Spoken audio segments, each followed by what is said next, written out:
guys, welcome back to Tantalizing Test Buds. I hope you had a lovely Diwali with friends and family. I know after Diwali you want to just get back to your regime and regular exercise and healthy food. So here we are presenting you a Thalipit. It's a savory multigrain flatbread popular in Maharashtra. Why did we choose Thalipit? Because it is made from roasted grains, legumes and spices. One can add vegetables inside and it is kind of a one-pan wholesome healthy dish. Multigrain has an incredible amount of health benefits, which includes improving digestion, lowering cholesterol, regulating sugar levels in the blood and balancing body weight. So guys, let's get started with another jewel of Maharashtrian cuisine, power-packed with multiple ingredients having multiple health benefits, few tips and can be made in less oil. Thalipit. It is a Maharashtrian specialty, as I've already mentioned before.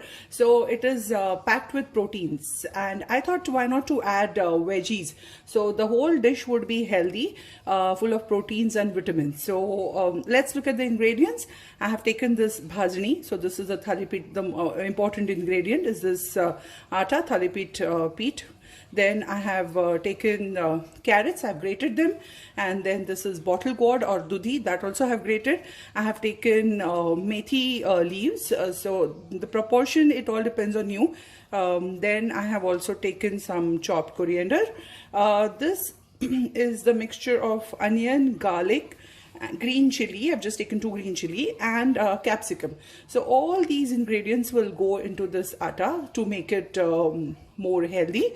And now along with that we will be adding few things. This Thalipit is also, it's better if we make it crispy. So in order to make it crispy, I'm going to add say 1/3 cup of rice flour in this. So this will enable this to make crispy Thalipit. Then I'll be adding dhania jeera powder. Then goes our haldi, salt. Then I'm going to add red chili powder. I'm going to add some sesame seeds and some owa. One can add jeera, and to make it a little more tasty, I'm also going to add some lemon juice here. So now with all this we will just mix it, and as on will require we will add water and we'll knead the dough. So you can see this now. We'll all just mix it, let it just we'll knead it with the water coming out from the vegetables only.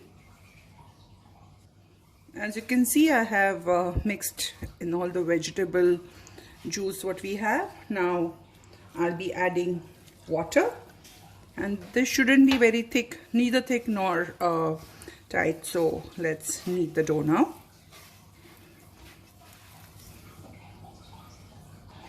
You can see now I have kneaded the dough very well, and you can feel the consistency, it's not very thick.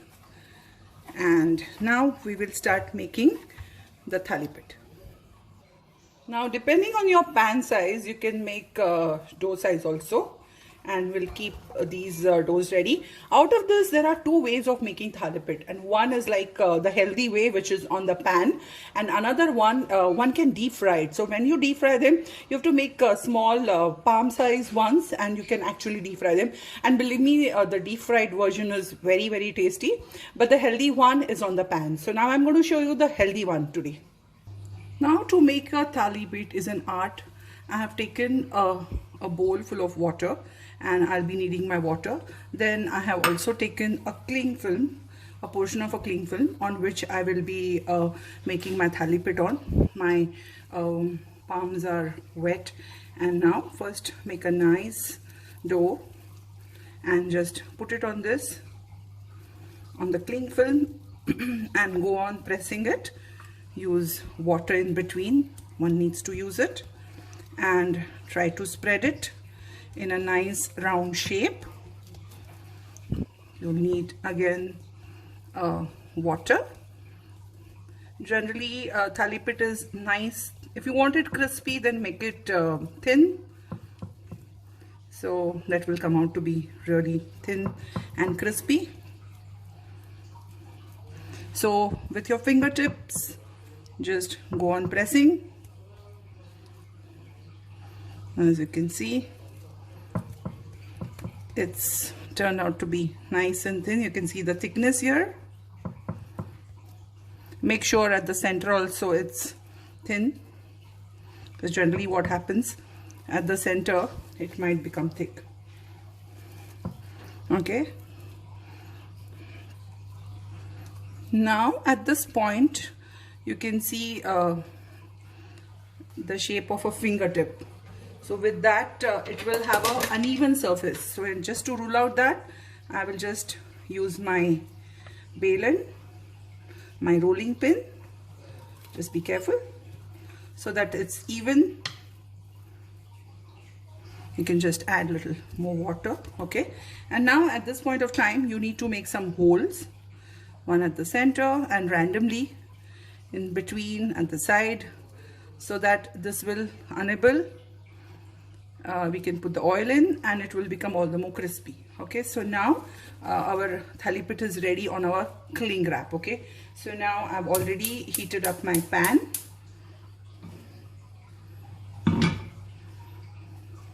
Pan should be heated up well.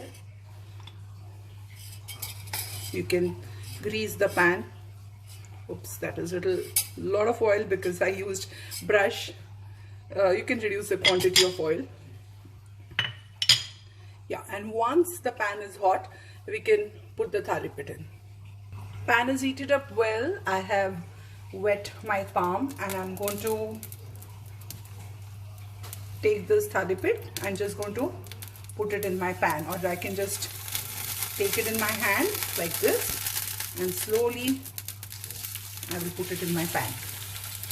Since it's going to be thin one, so put the flame on lowest and let's cover it and it should cook well.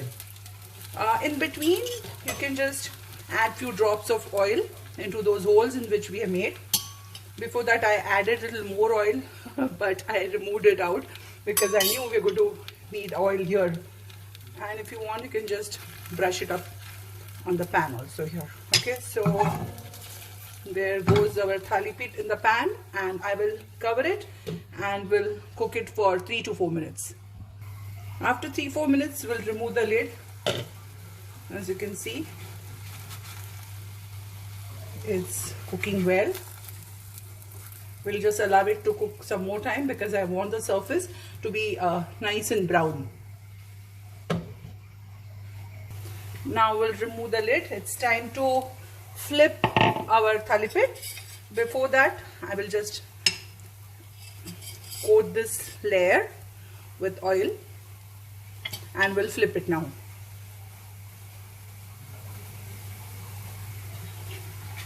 You can see very well it's coming out and flipped it.